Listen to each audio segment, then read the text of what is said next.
Railway workers union open line तारा निशान registered Pakistan all Pakistan trade union federation सूबा सिंध के सदर मुश्ताक जदून और सूबा सिंध के जनरल सेक्रेटरी मोहम्मद जुनैद आवान इस्लामाबाद रवाना हो गए। इस्लामाबाद रवाना होने से कबल इन्होंने कराची में अपने मजदूर साथियों को बताया कि 25 नवंबर को मरकजी सरपरस्त आला रेलवे वर्कर्स यूनियन तारा निशान रजिस्टर्ड पाकिस्तान MNA मेंबर कौमी असम्बली और पाकिस्तान पीपल्स पार्टी और सरबरा मजदूर बहाली कमेटी अब्दुल कादिर बंदोखेल की सरबराही में मीटिंग की जाएगी, जहां पर 33 महकमों के वफाकी मुलाजमीन के सरबराहान को भी तलब किया गया है। इस मौके पर इन्होंने अपने मजदूर साथियों को बताया कि रेलवे के भी सेक्रेटरी रेलवे बोर्ड और चेयरमैन रेलवे को भी तलब किया हुआ है, जहां पर रेलवे मजदूरों का मुकदमा कायदे वर्कर यूनियन मोहम्मद जुनैद आवान मुश्ताक जदून और दीगर कमेटी के सामने पेश करेंगे, जिसमें तमाम कॉन्ट्रैक्ट TLA इनवैलिड और PM पैकेज मुलाजमीन की कंफर्मेशन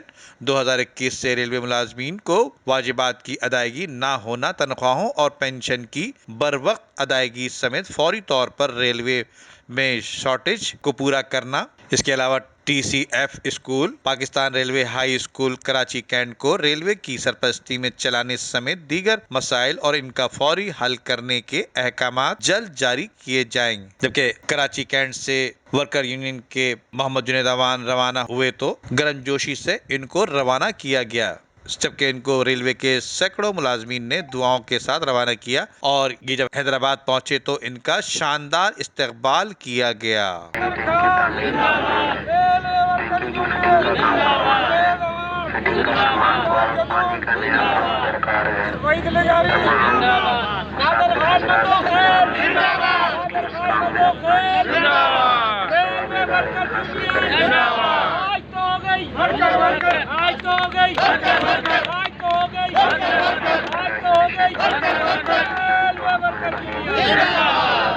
हैदराबाद पहुंचने पर मोहम्मद जुनैद आवान को शानदार इस्तकबाल और दुआओं के साथ इस्लामाबाद के लिए रवाना किया गया, जबकि इस मौके पर Sajid Awan, media cell, railway workers union तारा निशान और दीगर ओहदेदारान भी मौजूद थे। नदीम सिद्दीकी, मेट्रो 7 पाकिस्तान।